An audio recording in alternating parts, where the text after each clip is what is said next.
स्वागत छ। आज हामी एउटा निकै चाखलाग्दो सामग्रीमा अलि गहिरिएर हेर्दैछौँ। शीर्षक छ बाल विकासका 12 महत्त्वपूर्ण कुरा। यसले खासमा 12 वर्ष मुनिका बालबालिकालाई चाहिने जीवन सिप र मूल्यहरूबारे कुरा गर्छ। हो, एकदमै महत्त्वपूर्ण विषय। स्रोतमा त 12वटा बुँदा छन्। सबै उत्तिकै महत्त्वपूर्ण होलान्, तर होइन, समयलाई पनि हेर्नु पर्यो। आज हामी यीमध्ये पनि 4वटालाई चाहिँ अलिक केन्द्रमा राखेर कुरा गरौँ, जसलाई यो सामग्रीले पनि एकदम आधारभूत मानेको जस्तो लाग्यो। ठिक हो। कुन कुन चारणामा केन्द्रित हुने त? ल सुरु गरौँ है त। पहिलो र सायद सबैभन्दा महत्त्वपूर्ण नै होला सहानुभूति। स्रोतले भन्छ यो भनेको अरूको भावना बुझ्नु मात्रै होइन, उनीहरूको ठाउँमा आफूलाई राखेर सोच्ने कोसिस गर्नु हो। यो किन यति आधारभूत मानियो होला? यहाँनिर एउटा चाखलाग्दो कुरा के छ भने नि, सहानुभूति नै बलियो सामाजिक सम्बन्धको जग हो के। यसले बालबालिकालाई दयालु बनाउँछ, सहयोगी बनाउँछ। स्रोतमा त एउटा सानो अध्ययनको नतिजा पनि दिएको छ। बालबालिकालाई नियमित रूपमा अरूको भावना झल्किने कथा सुनाउने अनि त्यसमा छलफल गराउँदाखेरि उनीहरू बीचको त्यो सासाना झगडा, मनमुटावहरू त्यो एकदमै घटेको पाइयो रे। ओहो, त्यो त गजब रहेछ।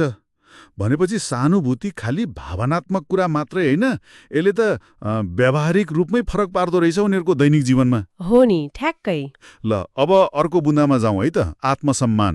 स्रोत भन्छ बालबालिकालाई आफ्नो मूल्य, आफ्नो क्षमताको कदर गर्न सिकाउनुपर्छ रे, खास गरी उनीहरूले गरेको प्रयासको प्रशंसा गरेर।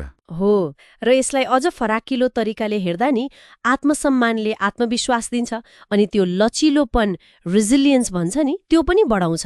जब बच्चाले बुझ्छ कि मैले गरेको कोसिस महत्त्वपूर्ण छ, नतिजा जेसुकै होस्, तब उनीहरू चुनौतीसँग जुझ्न डराउँदैनन् के। स्रोतले त यसलाई कस्तो भने मानसिक प्रतिरक्षा प्रणाली जस्तै भनेको छ। ओहो, बलियो आत्मसम्मान भयो भने बच्चा सजिलै हतोत्साहित हुँदैन। मानसिक प्रतिरक्षा प्रणाली, यो त होइन एकदमै सटिक तुलना लाग्यो मलाई। यसले त आत्मसम्मान कति गहिरो कुरा हो भन्ने बुझायो।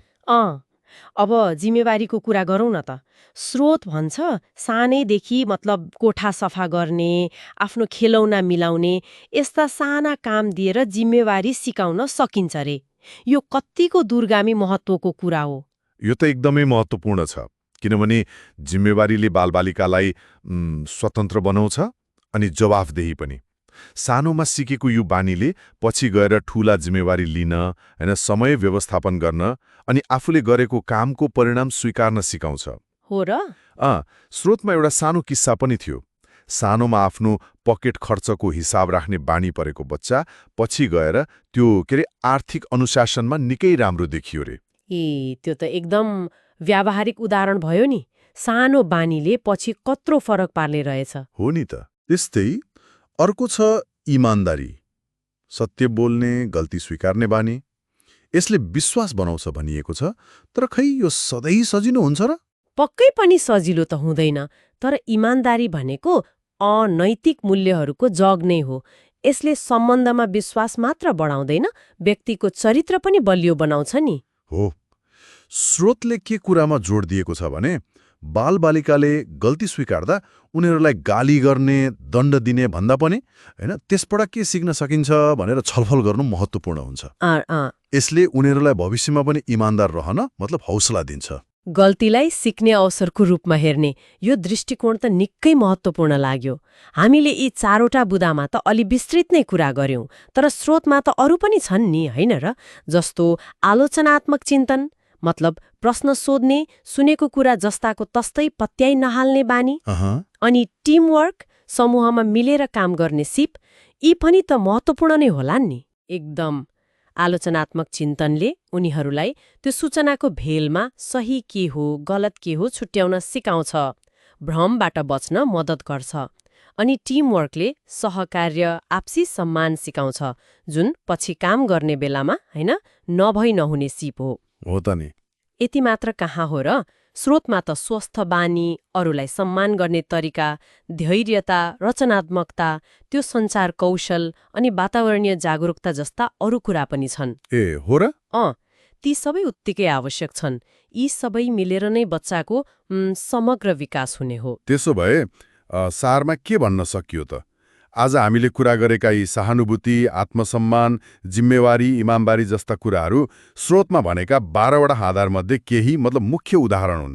यिनीहरूले बालबालिकालाई सक्षम र असल नागरिक बन्न मद्दत गर्छन्। र यो सबै कुराहरू होइन, एक आपसमा जोडिएका छन् गहिरो गरी। एउटा सिपले अर्कोलाई बलियो बनाउँछ। अनि यो सिकाउने जिम्मा घरको मात्रै होइन, विद्यालय, समाज सबैको साझा हो। बालबालिकाले त देखेर अनुभव गरेर सिक्ने हो नि। त्यसैले हाम्रो आफ्नो व्यवहार पनि कस्तो छ त्यो महत्त्वपूर्ण हुन्छ। एकदमै सही कुरा। यो त हामीले पनि ध्यान दिनुपर्ने कुरा भयो। आजको छलफलपछि एउटा प्रश्न चाहिँ मनमा खेलिरहेको छ। के होला? स्रोतमा उल्लेख भएका यी 12वटा आधारभूत कुरा त छँदैछन्, तर आजको यो प्रविधिले घेरिएको होइन एकदम छिटो परिवर्तन भइरहेको संसारमा बालबालिकाको उज्जवल भविष्यको लागि हामीले उनीहरूलाई अरू कुन चाहिँ नयाँ सिप वा मूल्यहरू सिकाउन अझ बढी ध्यान दिनु पर्ला? यो प्रश्नमा विचार गर्दै आजको लागि चाहिँ बिदा लिऊ न त।